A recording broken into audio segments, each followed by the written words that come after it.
오늘 말씀은 사도행전 19장입니다. 누가복음 1장에서 시작해가지고 사도행전 19장까지 왔어요. 와, 세월이 참 많이 흘러갔습니다. 사도행전 19장 1절에서 20절 말씀 먼저 함께 읽겠습니다. 아볼로가 고린도에 있을 때에 바울이 윗지방으로 다녀 에베소에 와서 어떤 제자들을 만나 이르되 너희가 믿을 때 성령을 받았느냐? 이르되 아니라 우리는 성령이 계심도 듣지 못하였노라. 바울이 이르되 그러면 너희가 무슨 세례를 받았느냐? 대답하되 요한의 세례니라.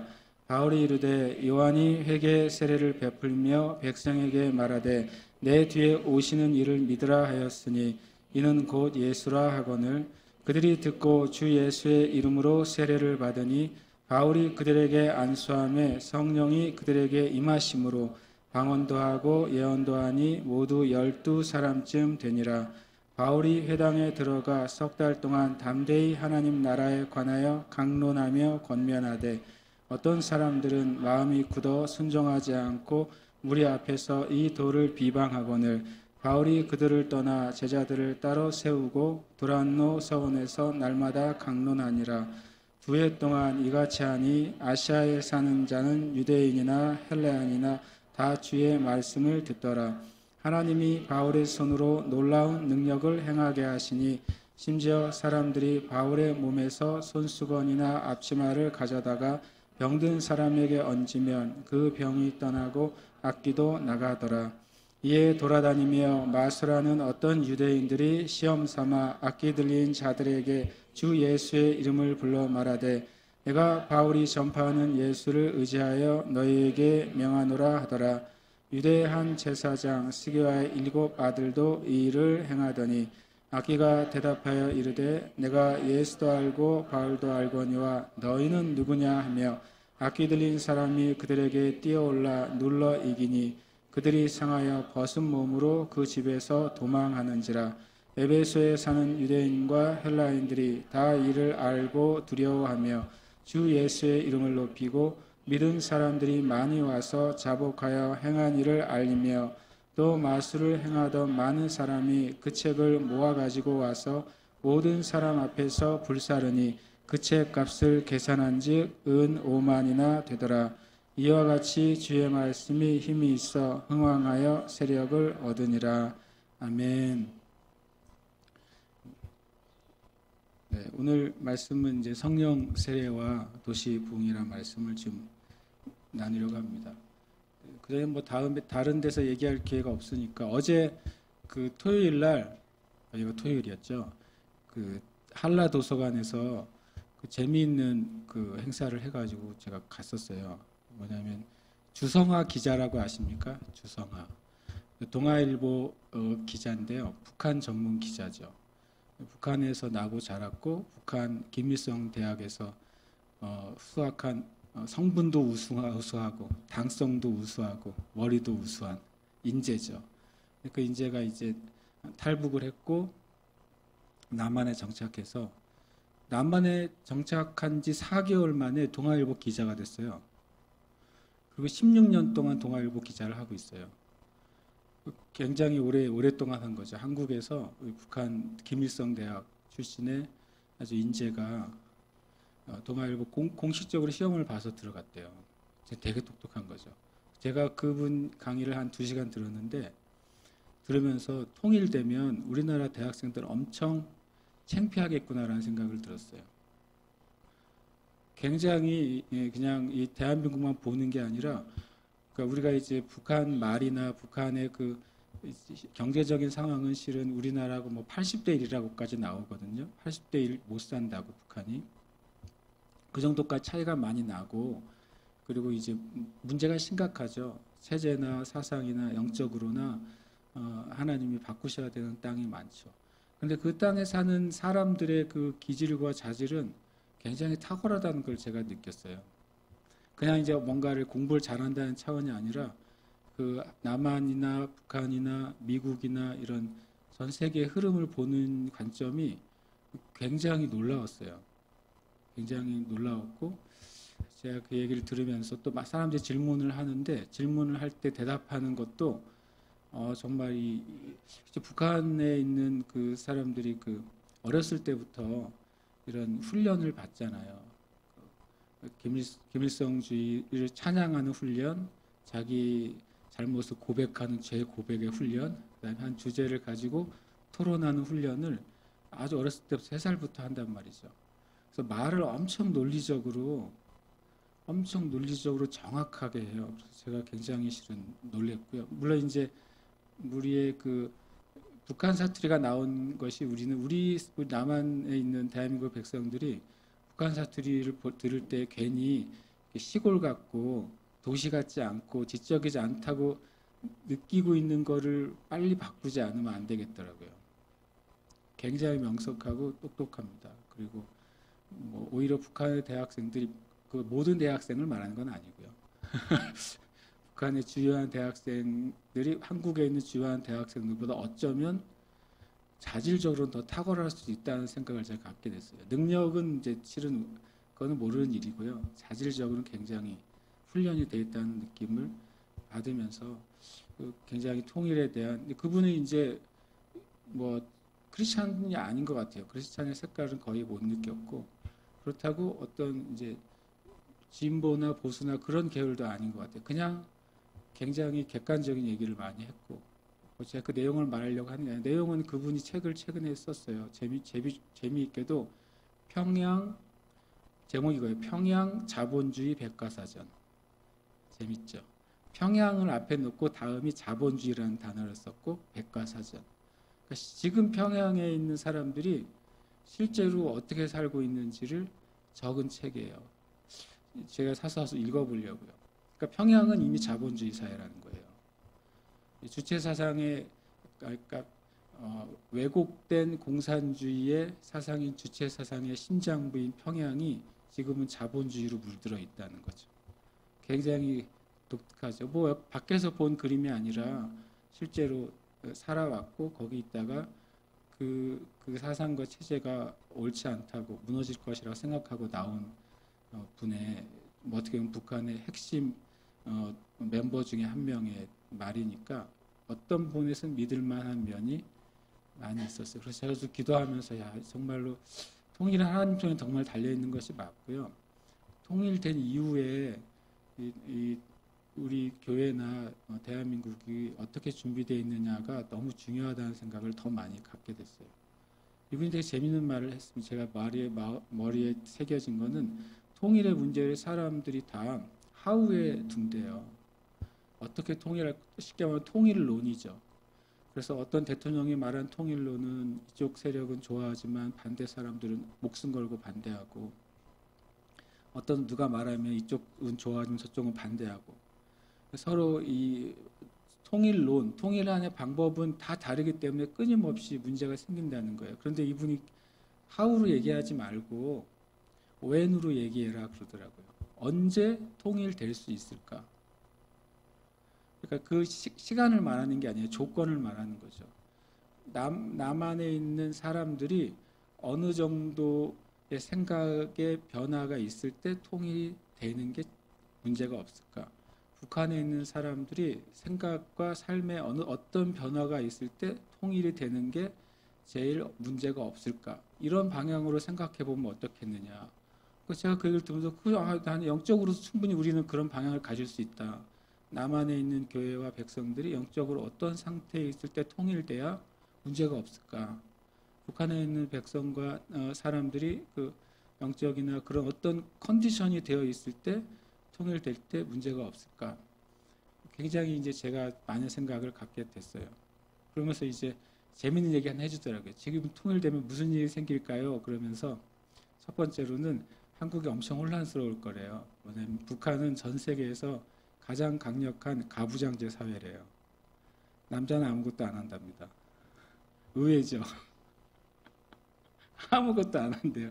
그래서 북한 여성들이 제일 놀라워하는 남자는 중국 남자들이래요. 중국 남자들은 밥 해주고 빨래 해주고 다 하거든요. 통일되면 남한 남자들하고 절대 결혼 안 할 거래요.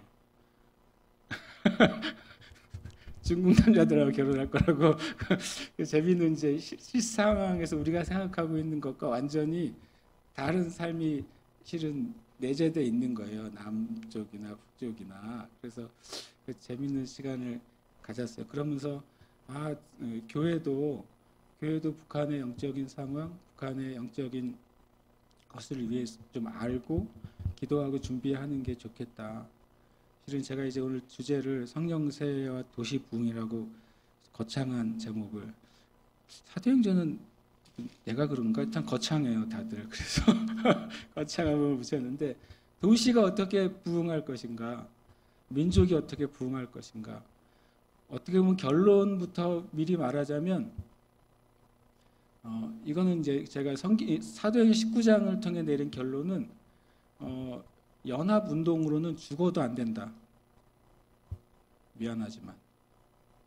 교회 연합운동, 연합집회, 그것으로는 도시가 부흥하는 일은 역사상 한 번도 없었다. 없었습니다. 있었다고 우겨도 없습니다.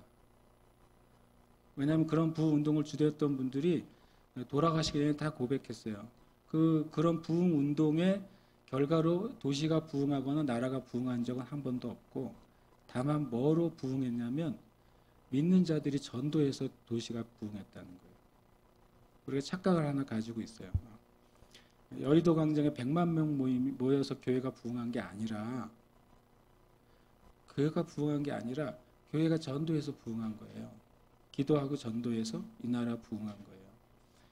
그래서 제가 다시 사도행전을 보면서, 사도행전의 사도행전 오늘 19장에 보시면, 오늘 이제 20절까지 보지만 21절 이후에 다음 주에 보면 이제 소동이 일어나요. 아데미 여신을 믿는 그쪽 믿는 신자들과 기독교 믿는 신자들과의 그 첫 번째 갈등이 일어납니다. 갈등이 일어나서 결국엔 크리스찬들이 숫자에 밀리니까 재판석에 가게 되고, 놀랍게도 재판석에서 그것이 일종의 이제 무혐의 또는 기소유예, 우리식으로 하면은 기소유예 처리를 받아서 재판이 이루어지지 않죠. 그 뒤에 일은 성경에는 안 나와요. 그러니까 역사적으로는 놀랍게도 이 사건이 있은 뒤에 계속해서 에베소 지역에서 크리스찬들과 아데미 여신을 섬기는 이방 신자들하고의 갈등이 계속 일어났다고 합니다. 결론은 어떻게 된 줄 아세요? 아데미 여신의 신전이 당시에 가장 큰 신전이었어요. 근데 그 결과로 그 지역에는 신전들이 허물어져요. 사람들이 허물게 돼요. 신전을 허물고 그 이방신이 사라져요. 그래서 그 교회가 실제로 에베소 지역에 영적인 주도권을 잡게 돼요. 도시가 바뀌어졌어요. 실제 당시에. 그러니까 이 성령 세례로 시작된 에베소 지역에 12명이라는, 실은 어떻게 보면 소수죠. 12명이라는 사람들이 성령 세례를 받게 되고, 그 결과로 어떤 일들이 일어나기 시작해요. 오늘 우리가 그것을 좀 살펴보겠죠. 그 결과로 놀랍게도 도시가 바뀌고 부흥되는 일이 일어나게 됐어요. 역사적으로. 우리도 이 제주에 살고 있습니다. 제주에 지금 많은 교회들과 또 교회 전체 운동이 제주의 복음화율을 20%로 올리자, 더블 포션의 역사를 이루자. 왜냐하면 이번에 선교대회를 할 때 공식적으로는 제주의 기독교율이 9.9%로 이제 이렇게 홍보가 됐습니다. 9.9%.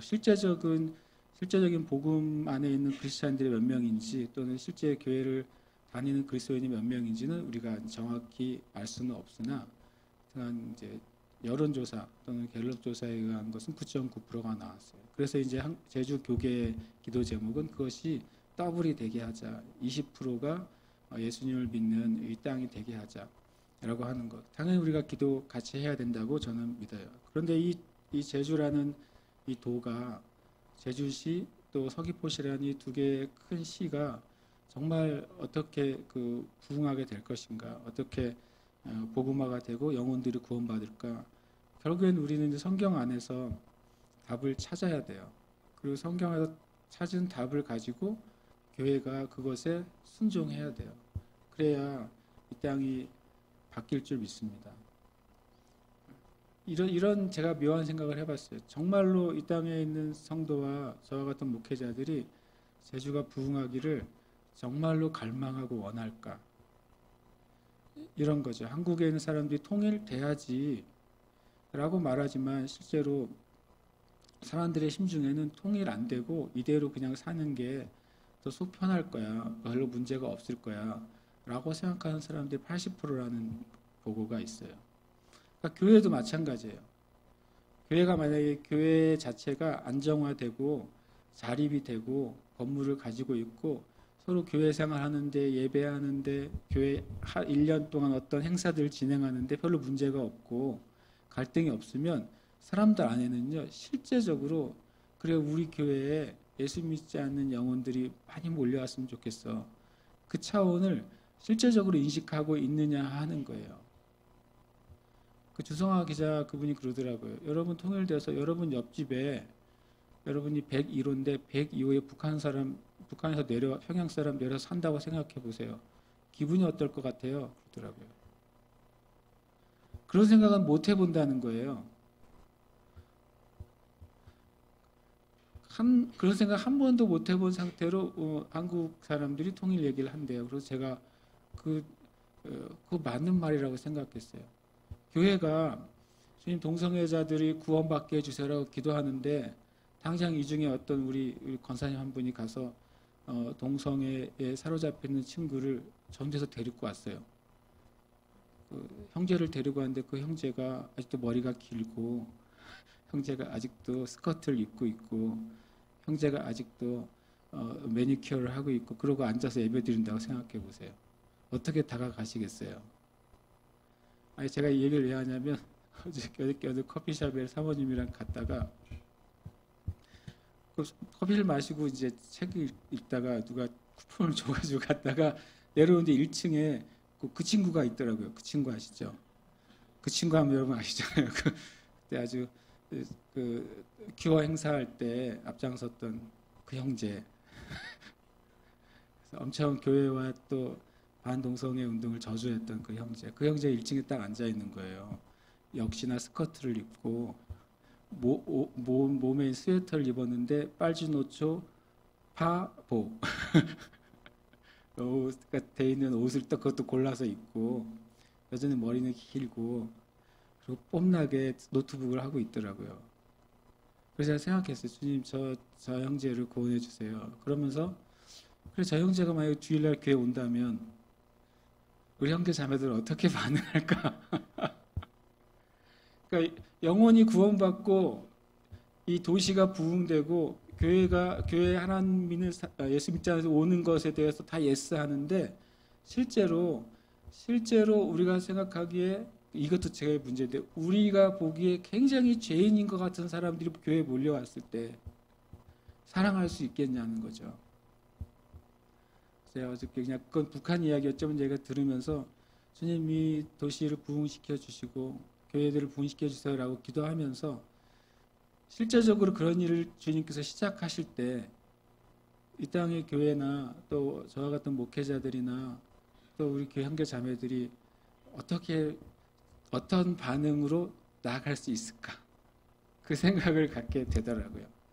그래서 일반적인 방법, 그건 실제적인 방법이 아닌 거예요. 교회들이 연합해서 큰 집회를 열고 유명한 강사를 초청하고 은혜로운 찬양팀이 은혜 가운데 해서 사람들이 은혜 받고 눈물 흘리면서 예수님께 나오는 것, 그건 좋은 거예요. 그건 하나님도 원하시는 거고 정말 좋은 거예요. 근데 그들이 각자의 집으로 가고 각자의 마을로 갔을 때 그 지역의 교회로 가게 돼야 될 거 아닙니까? 그렇게 됐을 때. 그러니까 제가 부흥 집회나 큰 집회를 부정하는 게 아니라 거기서 일어난 일이 거기서 하나님을 만나는 사람들이 평생 주님을 믿는 그리스도인으로 살려면 결국에는 그들이 담겨질 수 있는 예수님의 몸이 필요한 거예요. 그러면 그런 집회 가운데서 예수님을 만났다 할지라도 성경에 있는 것처럼 공중에 나는 새들처럼 자기 둥지를 찾지 못하고 헤매는 새들과 같은 영혼이 되는 거예요. 하나님이 그거 원하시지 않을 거 아닙니까? 수년 전에 돌아가신 그 밥 존스 목사님에게 주님이 그러셨대요. 내가 지금도 나의 영을 또 나의 수세 천사들을 파송해서 이 땅에 10억의 영혼들을 구원하지 못할 줄 아느냐? 주님 왜 못하시겠어요? 그렇죠? 사도행전보다 100배의 이적과 기사를 나라마다 드러낸다고 생각해 보세요. 주님 왜 그거 못하시겠어요? 병원이 필요 없게 하시는 일이 주님이 일어나게 왜 못하시겠어요? 그렇죠? 그런데 주님이 그러셨대요. 그런데 나의 교회가 구원받은 내 자녀들을 맞아들이고 양육할 준비가 되어 있지 않다고. 그리고 제가 그 글을 읽는데 굉장히 가슴이 아프더라고요. 그래서 나는 목사로서 주님이 그런 부흥을 일으키실 때, 그건 주님의 부흥이죠. 그럴 때 나는 목사로서 그런 형제와 자매들을 품고 말씀으로 양육해서 참 그리스도인으로 세울 준비가 되어 있는가? 우리 교회는 되어 있는가? 굉장히 고민이 되더라고요. 굉장히 고민이 됐어요. 그래서 오늘 말씀을 통해서 우리가 그 어떤 힌트를 얻었으면 좋겠다 생각했습니다. 아볼로가 고린도에 있을 때 바울이 이지방으로 당해서 에베소에 갔습니다. 성경에 보면 18장에 지난주에 했던 말씀 중에 18장 21절에 이런 말씀이 있어요. 작별하여 이르되 만일 하나님의 뜻이면 너에게로 돌아오리라 그랬어요. 바울 사도가. 멋진 말을 했어요. 터미네이터처럼 I will be back 하고 떠났는데 근데 정말 그때는 사람들이 있어주세요 했는데 하나님의 뜻이 아니라고 생각해서 떠났는데 다시 19장에 보니까 다시 에베소에 간 거죠. 정말 하나님의 뜻에 따라 바울 사도가 움직이고 있는 것을 18장, 19장을 통해서 보게 돼요. 그래서 정말 그 하나님의 일을 하는 사람들이 유익과 어떤 명예와 인기와 필요를 따라 움직이지 않고 하나님의 뜻을 따라 움직이면 얼마나 좋을까 그 생각을 해요. 이번 주에 전에 제가 전도사로 있었을 때 만나 뵀던 어떤 권사님이 제주에 이제 그 교회가 제주 성지순례를 오셨더라고요. 오셔서 이제 연락이 와서 이분은 내가 만나야 된다. 그분이 이제 남편 되시는 권사님이 강원도 지역에 이사를 갔다가 낚시를 하다가 정말 자기 평생에 가장 큰 잉어를 잡았어요. 이 얘기를 내가 왜 하게 되지? 잡았는데 그래서 제가 그 권사님을 꼭 만나는 이유를 말하려고 잉어를 잡아가지고 그거를 이제 잉어로 이제 이렇게 뭐라 그러죠? 즙을 내 가지고 그 보약으로 만들었어요. 그런데 만들어 가지고 그때가 옛날 이야기예요. 우리 사모님이 생각이 났대요. 그때 굉장히 지금보다 훨씬 더 날씬했었거든요. 그러니까 그래가지고 저부터 나약한 사모님을 먹여야 되겠다. 그러고서 보낸 거예요, 제주도로.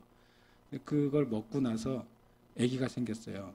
그게 고이슬이에요. 그래가지고 그래서 그 부부는 맨날 저희가 보면 그 잉어 아들 잘 있냐 이렇게 물어봐요.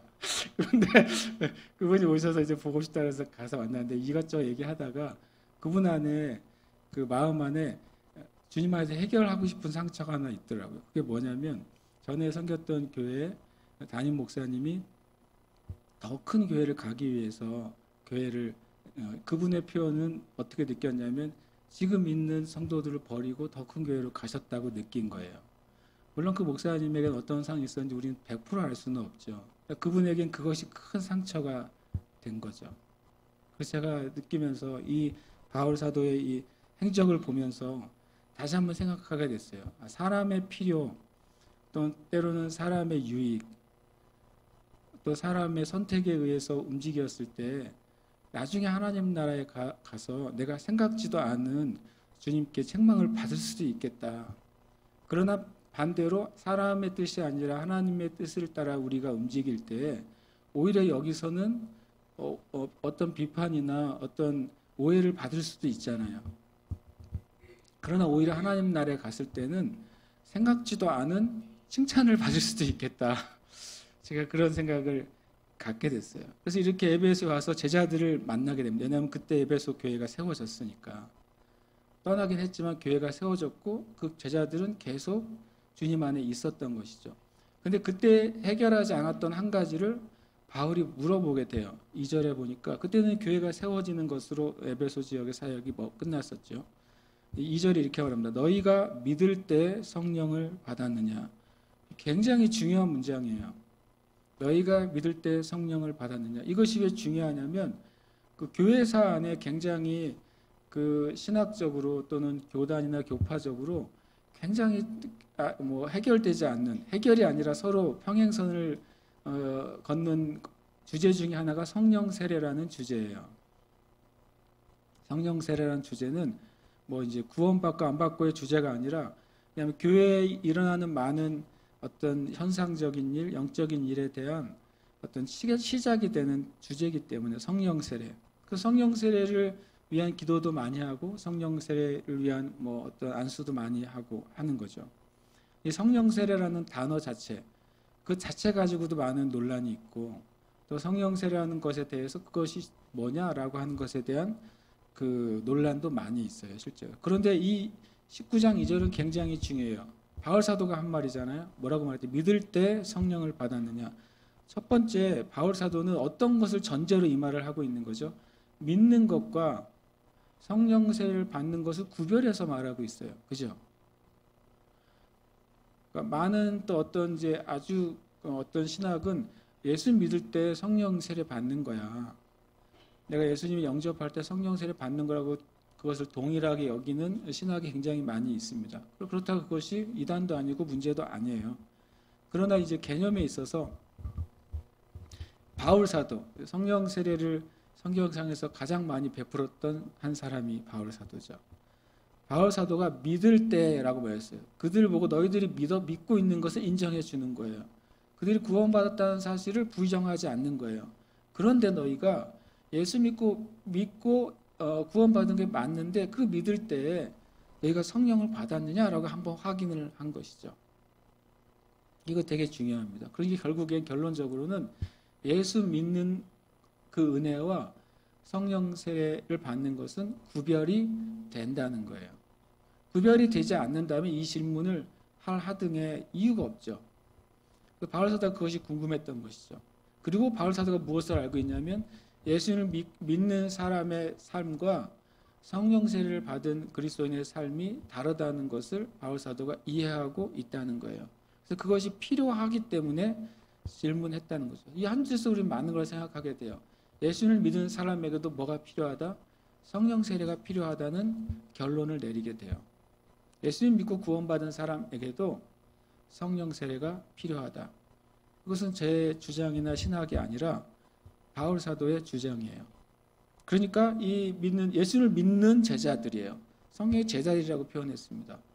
나중에 보면 12명의 제자들이죠. 신기하죠. 에베소의 12제자예요, 이들이. 12명이 우리는 성령이 계심도 듣지 못했다. 놀랍지 않습니까? 예수님을 믿고 있는데 제자로서 살고 있는데 그 에베소라는 아데미라는 당시의 고대사에서 가장 인기 있는 신이 아데미 여신이었거든요. 이 아데미 여신을 믿고 있는 그 도시에서 믿음을 지키고 있는 제자들이 우리는 성령이 있음도 몰라요 라는 충격적인 말을 한 거죠. 그러니까 바울 사도가 어떻게 했습니까? 성령 세례부터 설명해야 되겠네요. 그랬더니 바울 사도가 성령 세례를 위해서 기도했을까요? 성경에 그렇게 써 있습니까?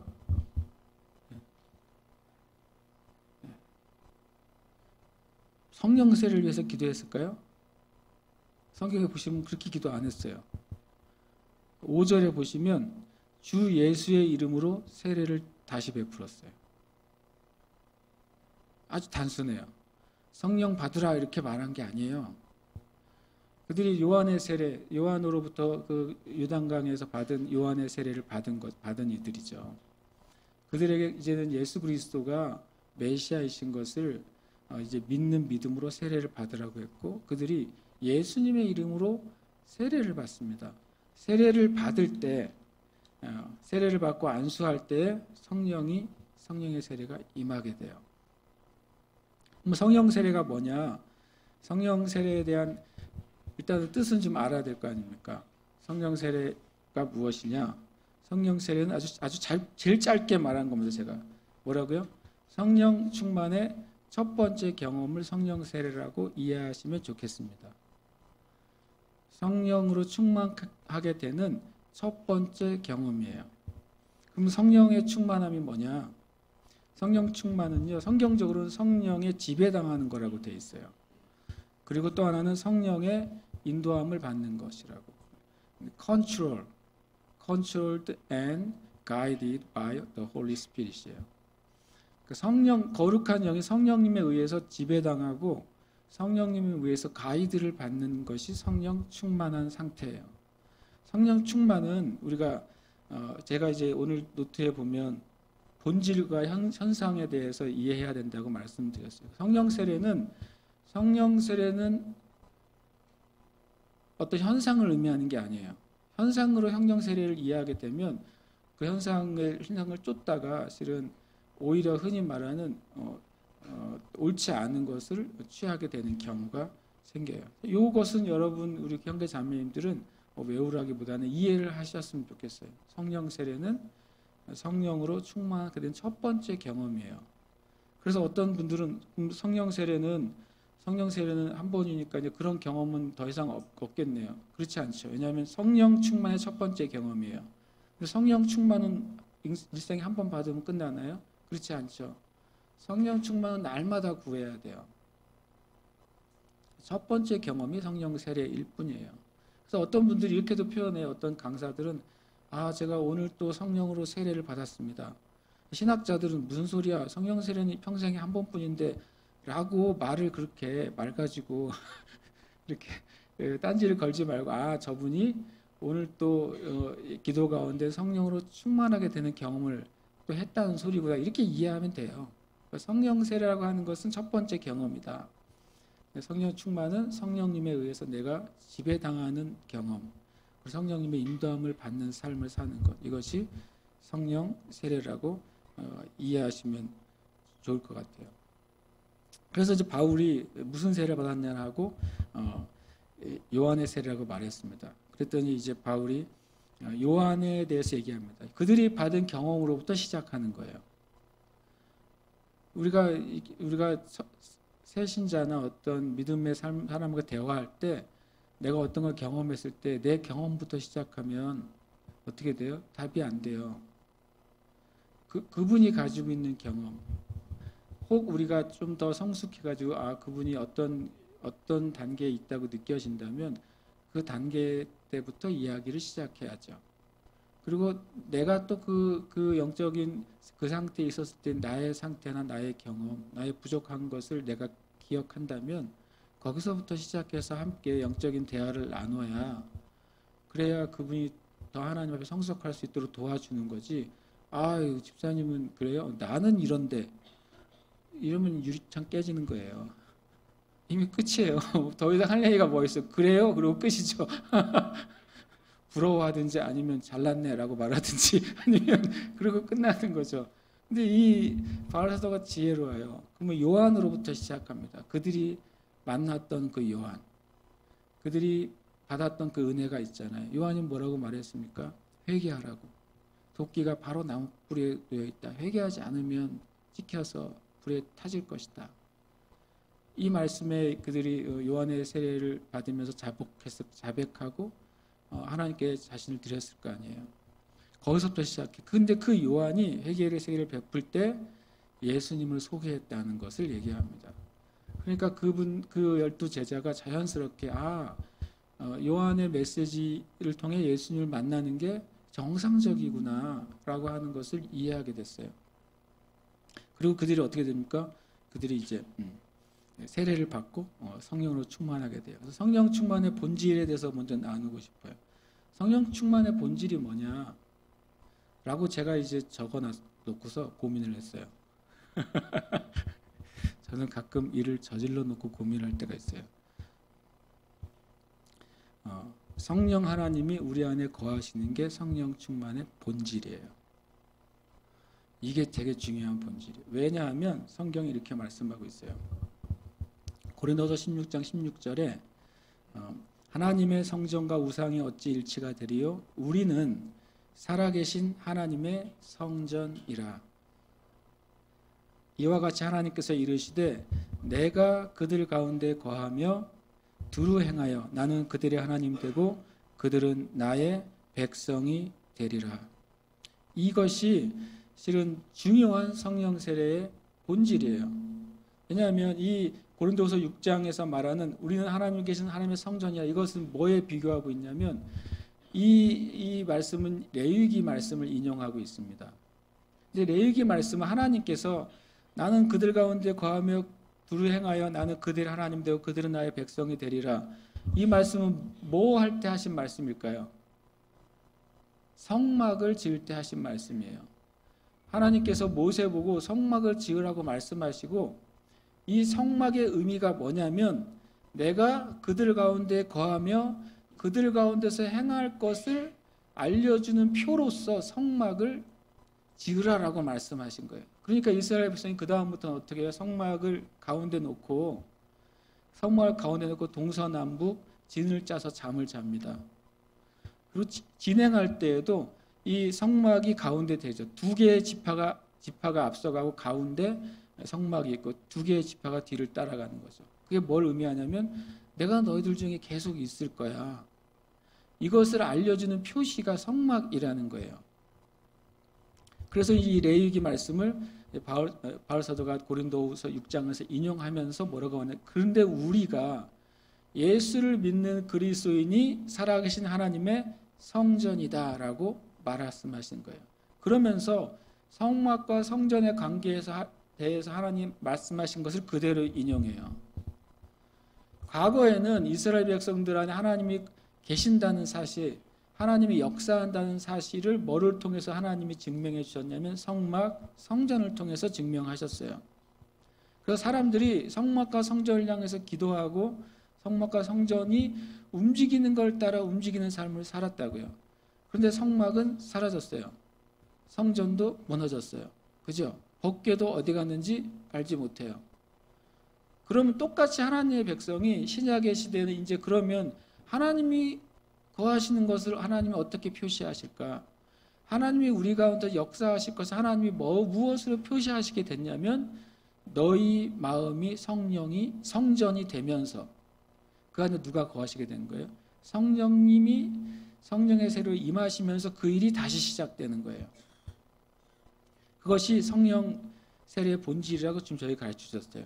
언제요? 오늘 아침에. 주보는 어저께 보내드리고 오늘 아침에 고민을 지금 본질이 뭐예요? 제가 물어봤어요. 물론 제가 어떤 이제 강의적인 내용이나 그런 건 저한테 있죠. 성령 세례에 대해서. 그런데 성령 세례의 진짜 본질이 뭔지를 주님께 물었을 때 오늘 아침에 이 말씀을 저에게 주셨어요. 내가 너희 안에 거하며 행하는 것. 그것이 성령 세례의 본질이다. 성령 세례를 받기 전에는 제자들은 예수님과 함께 있었어요. 예수님이 눈에 보이는 하나님이시고 예수님이 손으로 만져지는 하나님의 나라예요. 예수님 이런 말씀하시죠. 하나님의 나라는 너희 안에 있느니라. 영어로 in you가 아니라 among you예요. in은 뭐냐면 우리 속에 있는 것이, among은 우리들 사이에 하나님 나라가 있는 거예요. 너희들 사이에 너희 안에 있는 하나님의 나라가 누구예요? 예수님 자신이셨던 거예요. 하나님의 나라는 너희들 사이에 지금 있어. 누구로? 나로. 내가 하나님의 나라, 하나님의 보이는 형상으로 너희 중에 지금 있잖아. 이렇게 말씀하신 거죠. 근데 예수님이 가셨잖아요. 근데 하나님의 나라는 계속 여기에 계셔야 돼요. 그리고 하나님의 일은 계속 여기서 일어나야만 돼요. 어떤 방식으로요? 그리스도인들에게 성령의 세례가 임함으로. 그래서 그리스도인의 영혼이 하나님이 거하시고 하나님이 역사하시는 성전이 되는 방식으로 이제 하나님이 거하시고 행하시겠다고 말씀하신 거예요. 그래서 성령 세례의 본질은 이거예요. 아주 따뜻한 빵이에요. 오늘 아침에 알았으니까 제가. 어떤 분들은 나는 10년 전에 알았는데요. 위대하신 분들이에요. 나는 느려가지고 이제 알았어요. 여러분, 우리가 성령 세례를 왜 구해야 되냐면 성령 세례에 따른 표적 때문이 아니에요. 그건 아주 작은 거예요. 성령 세례가 임할 때 우리에게 부어지는 방언 때문이 아니에요. 그건 아주 일부분이에요. 정말 중요한 것은 그 하나님이 우리 안에 거하시고 하나님의 일을 행하시는 그 방법이 성령 세례라는 방법으로 우리 가운데 시작이 되기 때문에 그래요. 이게 본질이에요. 그럼 성령 세례의 현상은 무엇일까? 첫 번째로 제일 중요한 현상은 회개예요. 정말 성령님이 내 안에 거하시게 되면 성령님이 임하시면 무엇을 하실 것이라고 예수님이 뭐라고 말씀하냐면 성령이 임하시면 죄에 대해서 의에 대해서 심판에 대해서 너희를 책망할 것이다. 그 보혜사 성령이 내가 가고 그분이 오시면 첫 번째 하시는 작업이 뭐냐면 그래서 이제 현상이죠. 현상. 본질은 하나님께 거하시는데 현상이 성령이 임하시면 어떤 일들이 벌어지냐 하는 거예요. 첫 번째는 이 회개는 많은 단어를 포함합니다. 어쨌든 내 안에서 내가 죄인인 것, 나는 의롭게 될 필요가 있다는 것, 내가 이대로 살다가는 심판받고 죽을 거라는 것을 성령께서 책망하시게 돼요. 그러면 자연스럽게 뭘 하게 돼요? 우리 안에는 사람마다 다르지만 회개하게 돼요. 내가 죄인인 것을 회개하게 돼요. 내가 예수님이 필요한 존재인 것을 고백하게 돼요. 그래서 너무 중요한 거예요. 이것이 성령심 세례의 첫 번째 현상이에요. 나타나는 현상입니다. 두 번째는요, 방언이 따라옵니다. 방언 즉 성령 세례는 아니에요. 그런데 성령 세례가 임했을 때 대부분의 사람이 방언을 하게 돼요. 꼭 그 당시에 하지 않더라도 성령 세례를 받은 사람들 안에는 방언이 나중에라도 임하게 돼요. 어떤 사람은 그럼 방언 못 받으면 구원 못 받은 것? 그건 아니에요.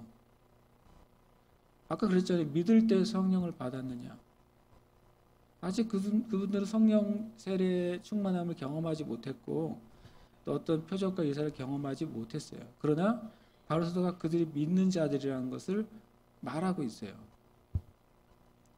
구별할 필요가 있죠. 이 방언 문제 때문에 어떤 교단은 이단성이 있다고 말을 듣기도 하고 이 방언 문제 때문에 어떤 목회자는 조금 이상하다고 말하기도 하지만 성경은 분명히 방언에 대해서 분명히 말하고 있습니다. 사도행전에 공식적으로 성령의 세례가 임한 사건이 제가 알기로는 7번이 있고 그 중에 5번은 직간접적으로 방언이 나타났다는 것을 말해주고 있습니다. 나머지 2번은 그냥 다른 데서 일어났던 성령의 역사처럼 일어났다고 보고하고 있어요. 그러면 자연스럽게 사도행전에서 일어난 성령 세례의 경우에는 대부분이 방언이 동반됐다는 것을 알 수가 있어요. 다만 방언에 대한 이해와 오해가 잘못된 것이 문제죠. 그 다음에 현상적으로는 표적이 나타납니다. 이 표적은 달라요, 많이. 표적은 사람마다 다르고 하나님의 성령님의 뜻과 그 상황에 따라 다르게 표적이 나타나는 거죠. 그 중요한 건 본질을 이해하는 거예요. 현상은 우리 안에서 그 성령님이 일하시기 때문에 그것에 따라 사람들에게 나타나는 거죠. 저는 당연히 우리 형제 자매님들이 진짜 구원받는 믿음을 갖게 돼야 된다는 것을 저는 계속 기도해요.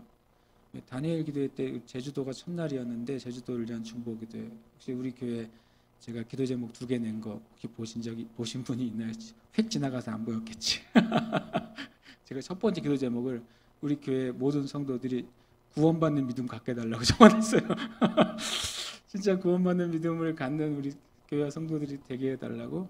두 번째는 이제 목회자 개인이 기도 제목을 보여달라고 해서 보내드렸었는데 중요한 것은 그거예요. 본질을 우리가 이해하는 거예요. 그 다음에 그들이 듣고 주 예수의 이름으로 세례를 받았어요. 그죠? 성령 세례를 위한 기도를 할 수 있냐요? 있습니다. 왜냐하면 뒤에 그렇게 한 경우가 있어요. 베드로와 요한이 성령 세례를 위해서 안수하고 기도했습니다. 그래서 그렇게 얼마든지 할 수 있어요. 그러나 또 성령께서는 또 일반적인 믿음의 고백 가운데 성령의 세례를 얼마든지 베푸세요. 그들이 안수하며 그들에게 임하심으로 명확하게 뭐라고요? 방언도 하고 예언도 하니라고 말했어요. 방언과 예언을 구별해서 말씀하고 있어요. 그럼 그들에게 2가지 표적이 나타난 것이죠. 방언도 했고 그다음에 방언이 또 예언으로 풀어지기도 한 거예요. 그래서 방언에 대한 정리가 좀 필요해요. 방언에 대한 이해와 오해가 있어요. 이 말도 어떻게 보면 뭐 사람마다 이해가 다를 수도 있겠는데 저는 방언을 세 가지로 봐요. 첫 번째로는 표적으로서의 방언이에요. 오순절날 일어났던 방언은 우리가 여러분이 하는 방언이 아니었어요. 오순절날 일어난 방언은 각 나라 언어로 말을 하게 된 것이었어요. 그래서 other tongues라고 되어 있어요. 다른 언어들을 말해버렸어요. 그래서 말하는 사람은 자기가 어느 나라 언어를 말하는지 정확하게 알지를 못할 수도 있어요. 그러나 듣는 사람은 자기 나라 말로 듣게 된 것이죠. 근데 이걸 왜 표적으로서 방언이라고 말하냐면 그날 방언이 끝나고 그 120문도 사도들은 그 120개의 국어를 나라를 할 수 있게 되었을까요? 아니라는 소리예요.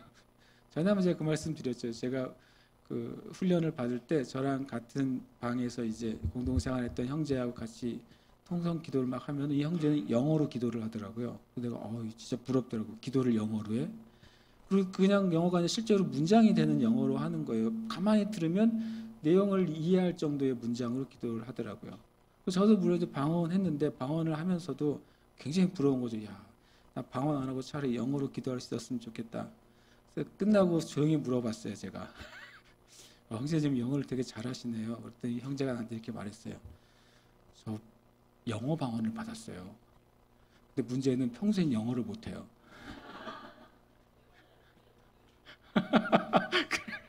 그래서 나는 이제 듣기만 들었다가 실제로 보고 나니까 뭐 맞다 틀리다를 떠나서 나는 되게 그날 충격이었어요. 내가 보기에 분명히 문장이 되는 영어로 기도를 하고 있었는데 본인은 자기한테 그게 방언이고 그 기도가 끝나면 영어를 못하는 거죠. 이건 표적으로서의 방언이에요. 이거는 그래서 방언에 어떤 분은 마치 중국어를 하는 것 같은 사람도 있고 꼭 중국어는 아니더라도 이렇게 이거는 표적으로서의 방언이죠. 이 표적은 뭘까요? 성령님이 우리 안에 거하셨던 것에 대한 우리가 때로는 그걸 잘 모를 수 있어요. 그것을 알려주는 일종의 사인으로서의 방언이었어요. 그러니까 이제 표적으로서의 방언과 무엇을 구별해야 되냐면 고린도서 12장에 나오는 은사로서의 방언과 구별이 돼야 돼요. 얼마 전에 그 선교 보고서들을 이제 보면은 러시아에서 어떤 선교사님이 러시아어를 하는 회중에게 영어권의 선교사님이 설교를 하게 됐어요. 그리고 한 명이 통역자가 있었죠. 러시아 통역자가요.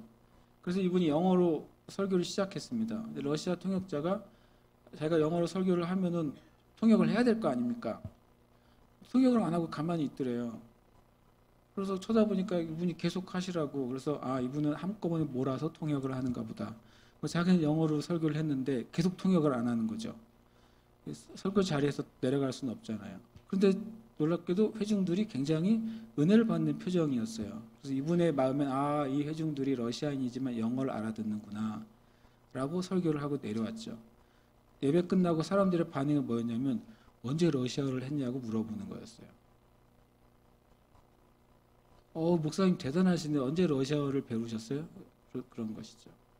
이것은 방언도 아니고 표적인 거죠. 이분은 영어로 발음 설교를 했는데 성령께서 놀라웠게 또 정상적이거나 일상적이지는 않죠.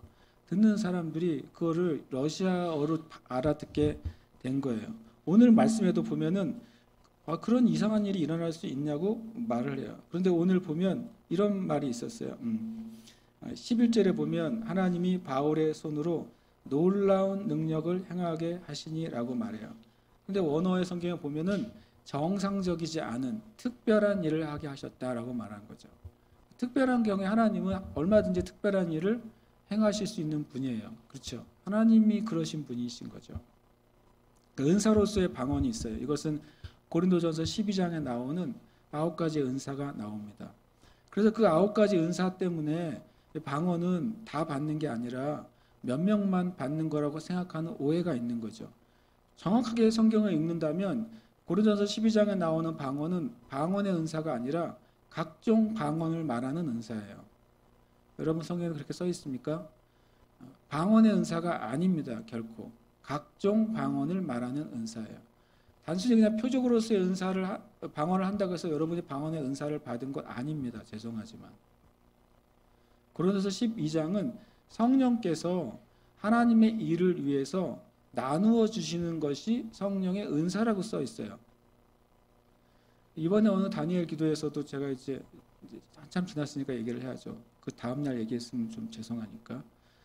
믿음을 은사라고, 예수 믿게 된 것은 하나님의 은사라고 말을 하시더라고요. 그거 아닙니다. 믿음은 예수 그리스도를 고백함으로 주신 하나님의 은혜예요. 고린도서 12장에 나오는 믿음의 은사는 예수 믿는 걸 말하는 것이 절대 아닙니다. 예수 믿은 이후에 믿음의 역사가 나타나는 것이 믿음의 은사예요. 제가 자주 말씀드리죠. 믿음의 은사를 받은 사람이 누가 있어요? 바로 엘리야예요. 엘리야가 이렇게 말했어요. 내가 오늘 말하는 즉시로 비가 멈출 것입니다. 새벽에 이슬도 안 내릴 것입니다. 라고 그냥 말을 선포해 버렸어요.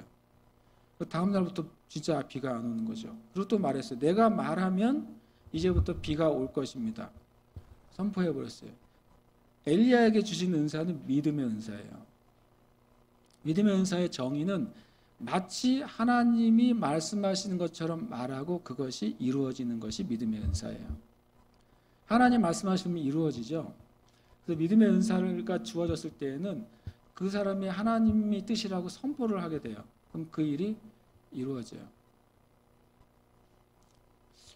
그러니까 이제 은사로서의 방언과 표적으로서의 방언을 우리가 이해해야 돼요. 여러분 방언하신다면 은사로서의 방언을 구하세요.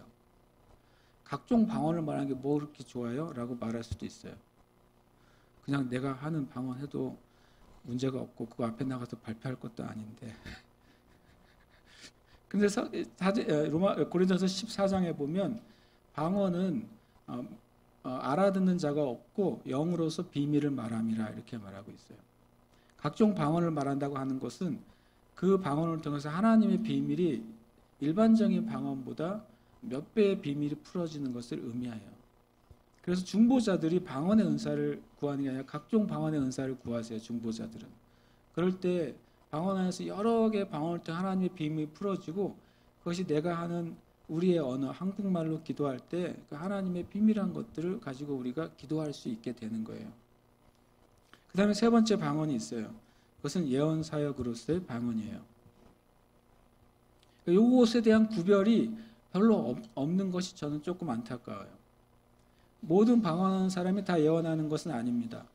모든 방언하는 사람들이 다 은사를 갖고 있는 것은 아닙니다. 그러나 이 방언은 하나님의 은혜 안에서 천천히 하십시오. 조는 자들이 깨도록 하시는 예언의 은사가 있는 사람들에게는 반드시 동반되는 것이 예언적 방언이에요.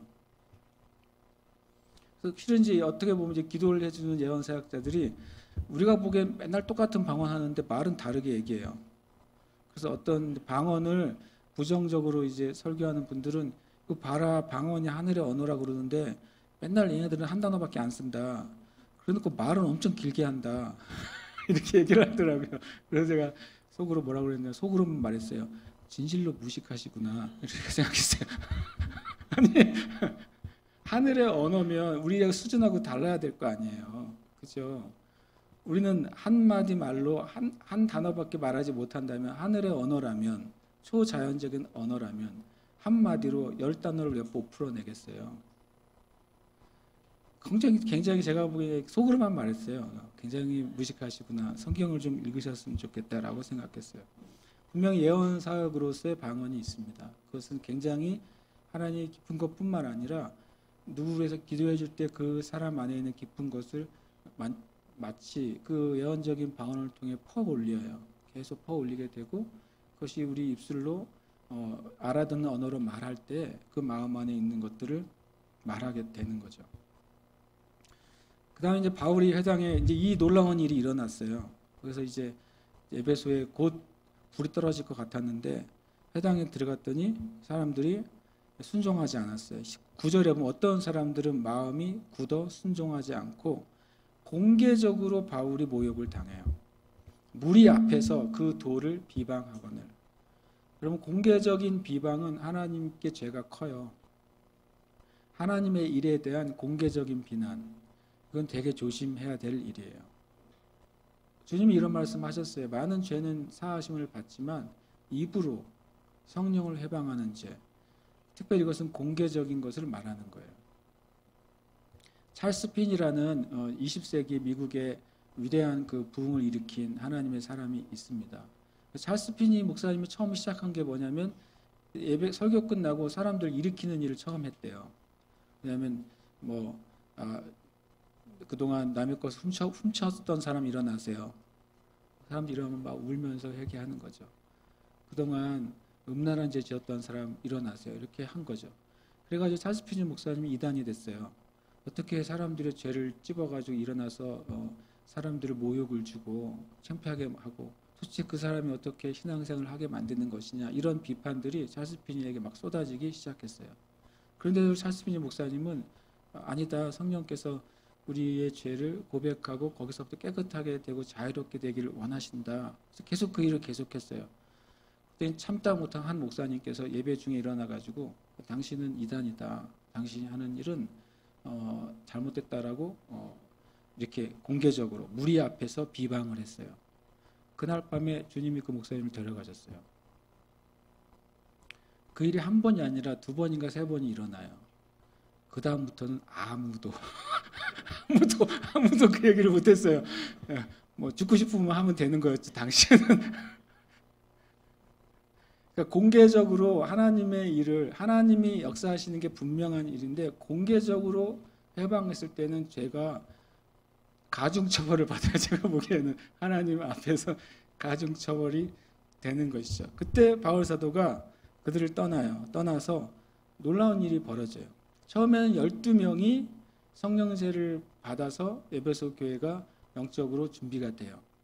그런데 그 지역의 유대인들과 사람들은 복음을 거절했어요. 그랬더니 바울 사도가 나와서 무엇을 하기 시작하냐면 두란노 서원 되게 유명하잖아요. 두란노란 말 많이 붙이잖아요. 그때 두란노 서원을 세우고 날마다 강론했어요. 제가 어떤 주석 성경을 살펴봤더니 바울 사도가 11시에서 오후 4시까지 강의를 했다고 되어 있어요. 2년 동안 11시에서 오후 4시까지 5시간, 그럼 점심은 먹었겠죠? 그럼 점심 빼고 4시간 성경을 강의한 거예요. 그래서 제가 생각했죠. 구약을 처음부터 끝까지 강의하려면 2년 걸리나 보다. 당시엔 신약이 없었으니까 라고 제가 생각을 했는데 2년간 날마다라고 분명히 말했어요. 날마다는 안식일은 뺐겠죠. 안식일은 회당에 들어갈 테니까. 2해 동안 이것을 했더니 이 에베소에서 거절당한 주님의 복음이 그 아시아 전체의 모든 사람들이 복음을 듣게 됐어요. 이것은 무엇을 의미할까요? 두란노 소원을 가지고 돌아다니지 않았잖아요. 한 곳에서 했는데 어떻게 아시아의 백성의 모든 사람들이 들었겠어요? 찾아온 것이죠. 사람들이 이 말씀을 듣기 위해서 찾아오기 시작한 거예요.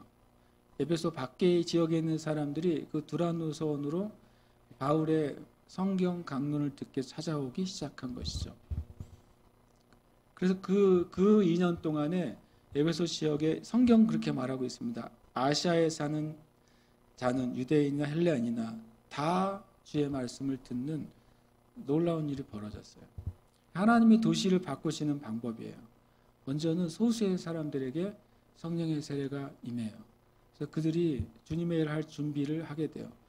제가 그냥 생각해 봤어요. 두란노 소원에서 강론을 하고 할 때 그 강의를 위한 스텝은 누가 했겠어요?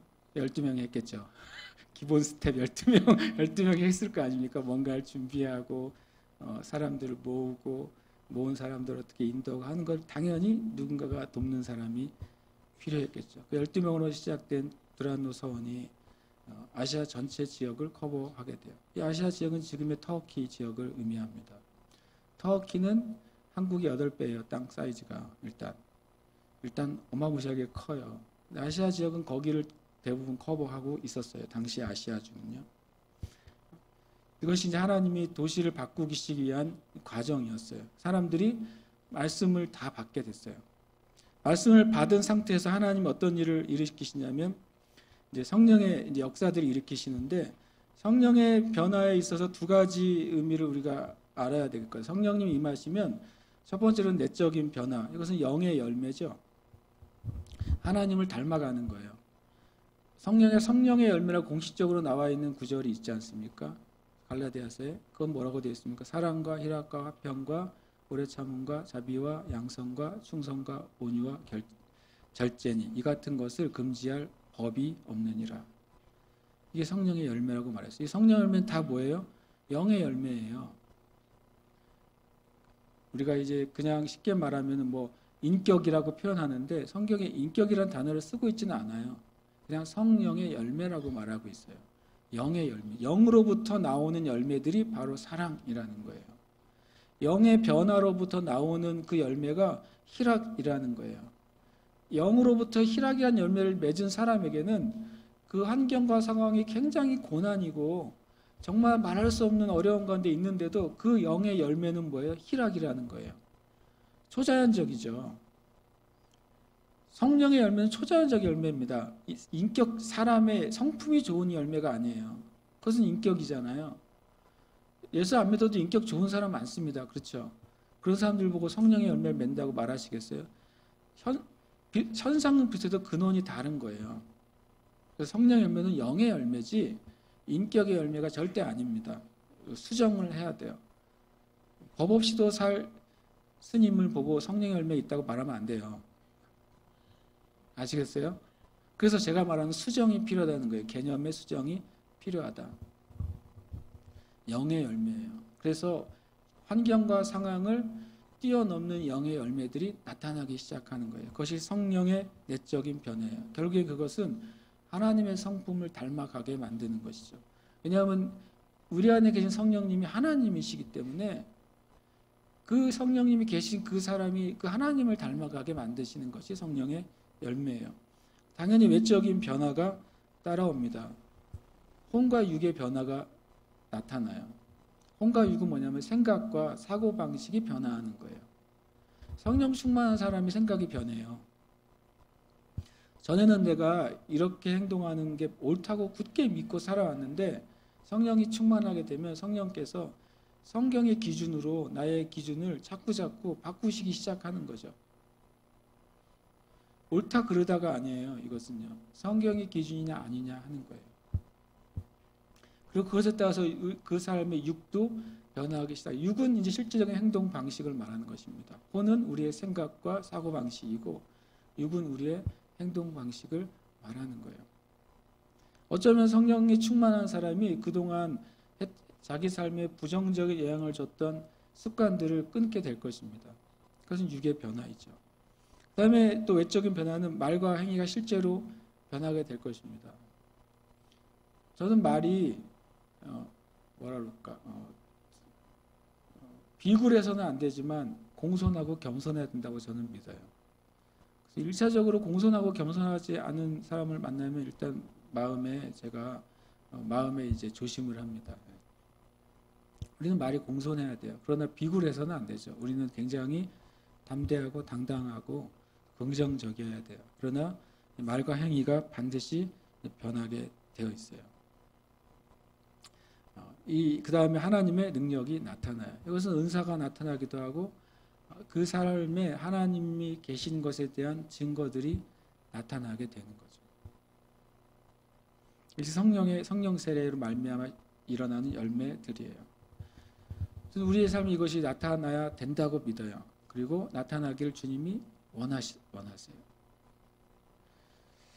11절에 이제 바울의 손으로 이제 이 첫 번째 소수의 사람의 성령 세례를 받고 그 지역이 거절했지만 돌아서서 2년간 복음이 가득하게 돼요.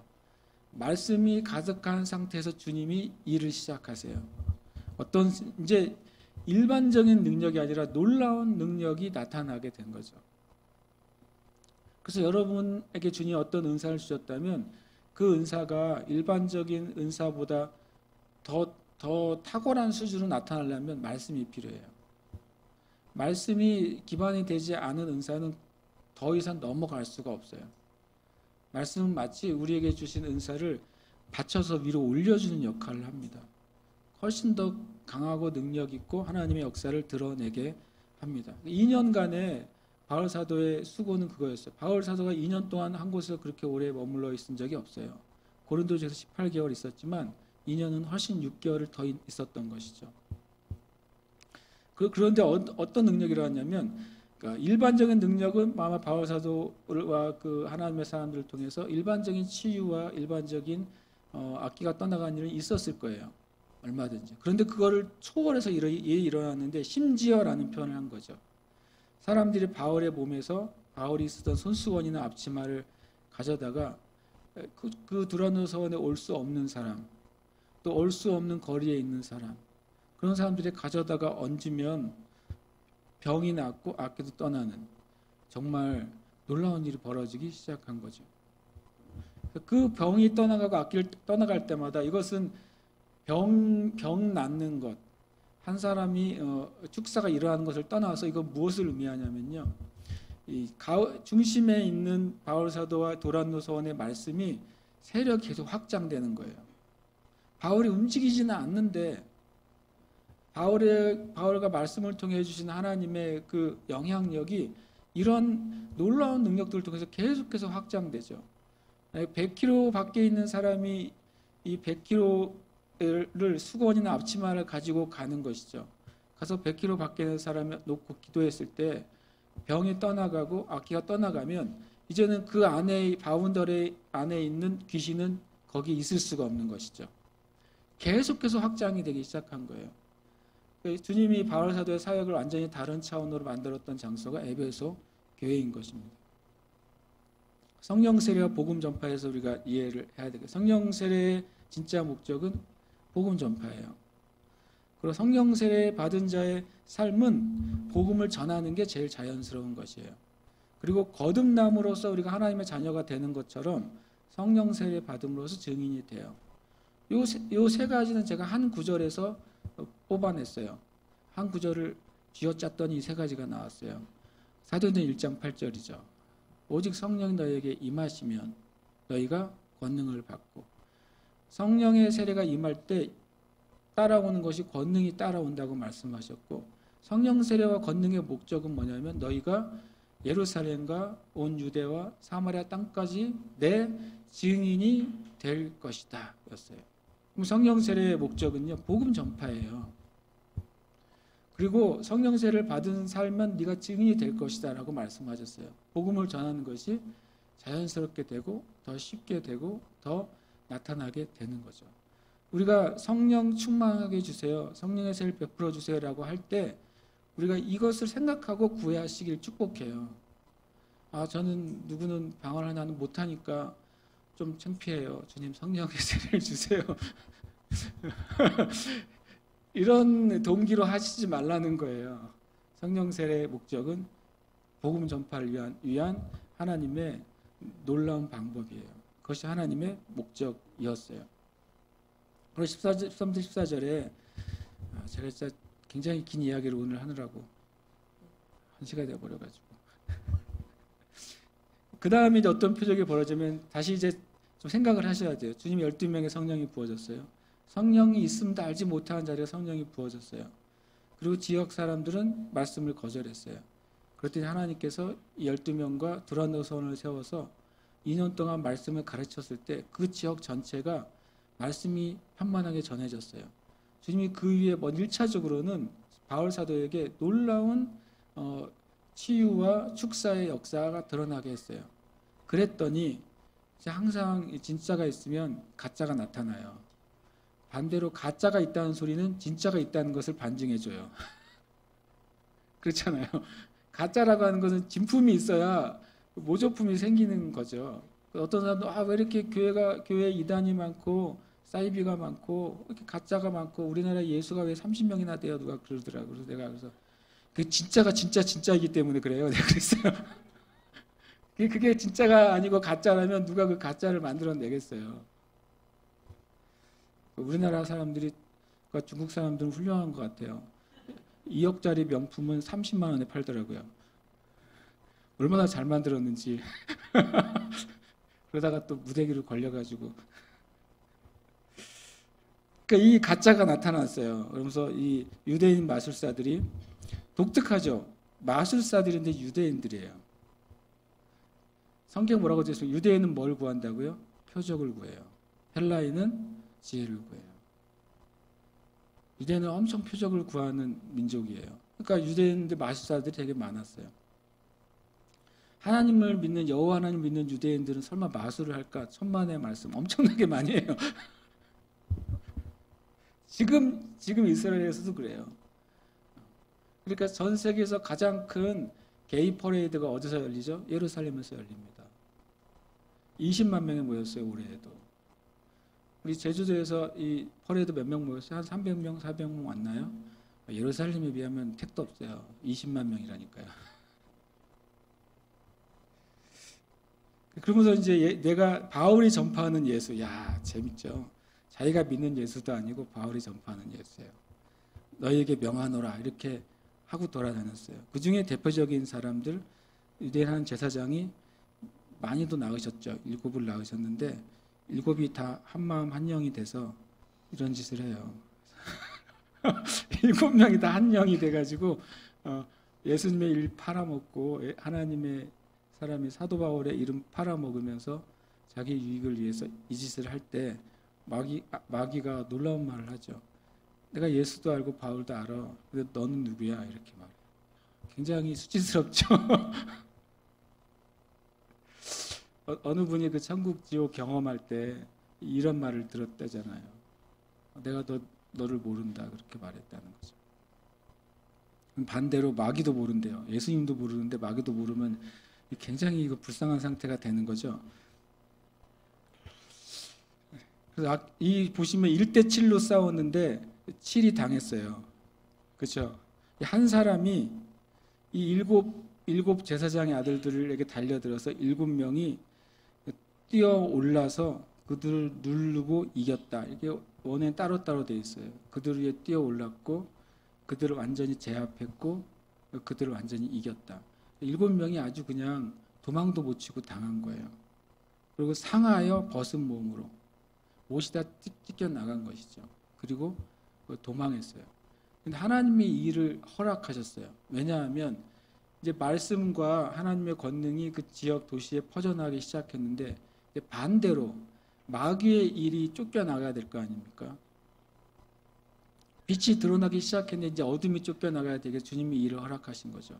이 7명이 대낮에 몸이 상하고 옷이 찢겨진 채로 미친 듯이 도망가는 것을 도시의 사람들이 봤을 때 이제 무슨 일이 소문이 퍼지는 거죠. 마귀들도 예수님과 바울을 두려워한다는 것을 전해지기 시작한 것이죠.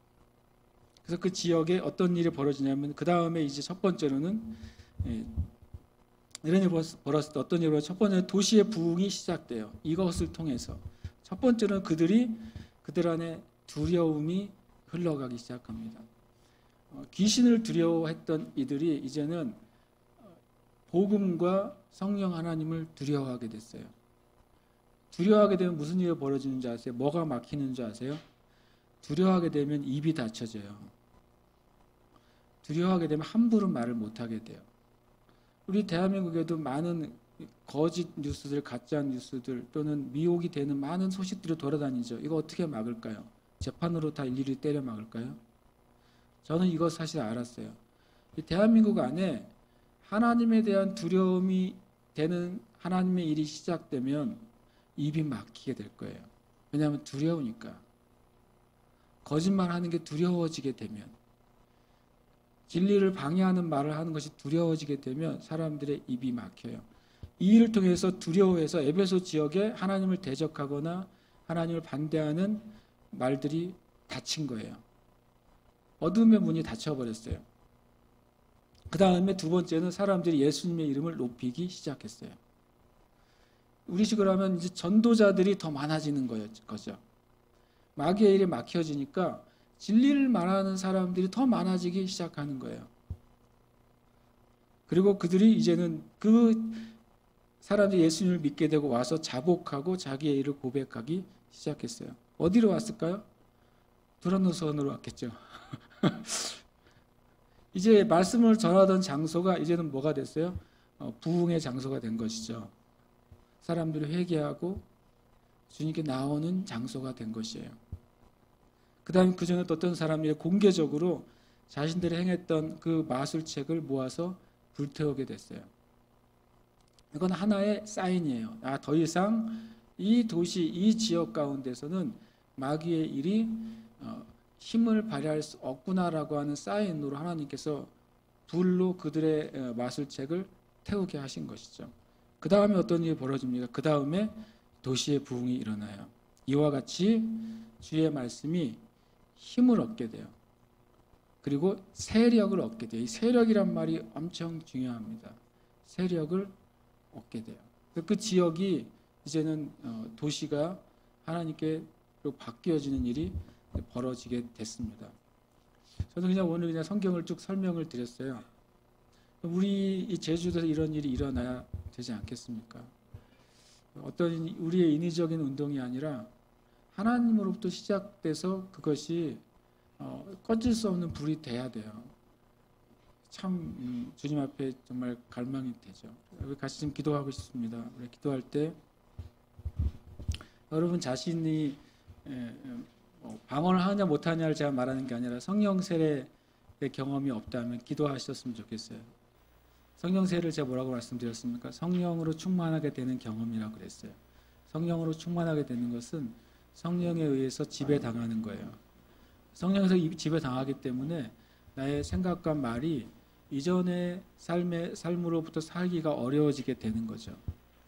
성령의 지배를 당하기 때문에 이전에 자연스럽게 행했던 삶의 방식이나 혹은 내가 숨어서 짓던 죄나 혹은 하나님이 원하시지 않는 습관이나 삶의 것들이 이제는 조정이 되기 시작할 것입니다. 이 시간 기도할 때 주님 우리 안에 성령의 세례를 부어주시고 늘 성령 충만케 해주시옵소서. 그리고 주님이 제주도 하나님 이 땅 주님 이 땅에 부흥을 주시옵소서. 이 땅 가운데 하나님의 말씀이 힘을 얻고 확장되고 세력을 얻는 일을 허락하여 주시옵소서. 이 땅에 수많은 우상을 섬기고 우상에 끌려다니는 참으로 주님 불쌍한 그 영혼들, 하나님이 사랑하시는 그 불쌍한 영혼들에게 주의 말씀이 임해서 주님께 돌아오는 일을 사도행전 19장에서 주님 보여주셨던 그 일이 이 제주 이 땅 안에서 일어나는 은혜를 허락하여 주시옵소서. 우리가 합심해서 함께 기도하겠습니다. 할렐루야. 거룩하시고 전능하신 주님의 이름을 찬양합니다. 하나님 주님만이 이 땅의 왕이시고 주님 이 시간 구하오니 하나님 우리 교회와 형제자매들 안에 주님 성령의 충만함의 은혜를 부어주시옵소서. 한량없는 하나님의 은혜가 하나님 형제자매들의 그 심령 가운데 흘러 넘치게 하여 주시옵소서. 하나님 그 배에서부터 생수의 강이 흘러나오게 하여 주시옵소서. 그 심령으로부터 거룩한 영의 임재가 일어나게 하여 주시옵소서. 거룩한 성령께서 사랑한 사람 가운데 하나님의 살아계심을 고백하게 하여 주시옵소서. 아멘, 아멘, 아멘.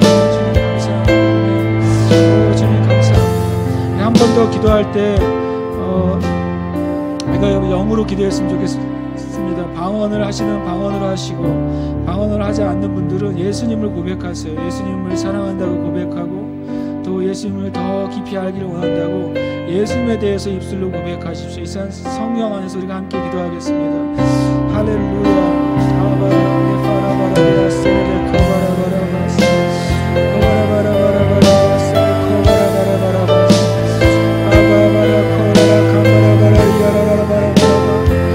성령의 세례를 부어주시고 성령으로 충만케 하시며 우리가 더 이상 육의 삶을 살지 않도록 더 이상 하나님의 육신의 삶을 살지 않도록 우리를 이끌어 주시옵소서.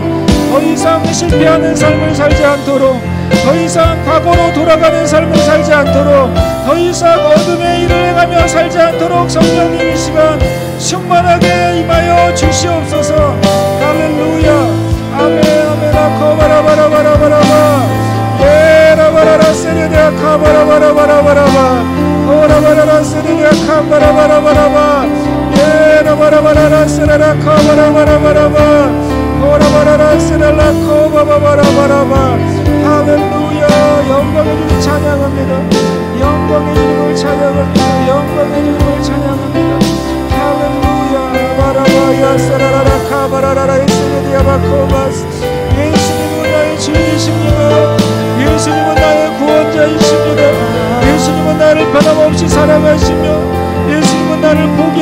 주셨습니다. 예수님은 나를 죽으셨고 내 죄를 사해 주셨습니다. 예수님의 보혈이 나를 정결하게 하시고 예수님의 보혈이 내가 사랑하는 자들을 일깨우시고 구원시키시는 능력의 보혈이십니다.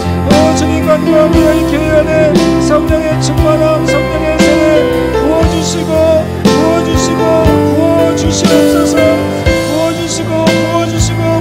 부어주시옵소서. 성령의 충만함을 받으라고 말씀하신 것처럼 성령의 충만함이 더 넘치게 하시고 가득하게 하여 주시옵소서. 가득하게 하여 주시옵소서. 가득하게 하여 주시옵소서. 성령님의 대로 주시옵소서.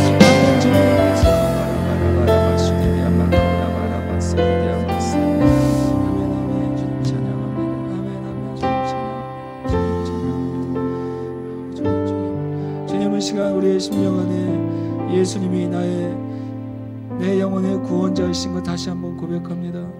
예수님이 내 생명의 주인이신 것을 다시 한번 고백합니다. 주님께 나 자신을 드린 자들의 삶을 책임지시며 가장 선한 길로 인도하신 하나님 아버지께 감사와 찬양 올려드립니다. 주님, 교회 어머니 자매들 성령으로 충만하게 하여 주시옵소서. 성령의 다스리심을 받게 해주시고 성령의 인도하신 가운데 살아가도록 주님 축복하여 주시옵소서.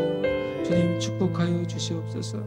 날마다 성령 충만을 구하며 성령의 충만함 안에서 주님 전진하는 교회가 되도록 주님 축복하여 주시옵소서. 시간 또 감사함으로 드리는 예물에 주님 복되게 하시고 형제자매들의 삶과 부르심과 또 사역 가운데 부족한 것이 없이 넘치는 삶 허락하여 주시고 하나님의 나라 주님의 몸되인 교회 또 가난한 이들과 영혼 구원을 위해서 하나님 풍성케 하여 주시옵소서. 주님께 모든 영광 올려드립니다.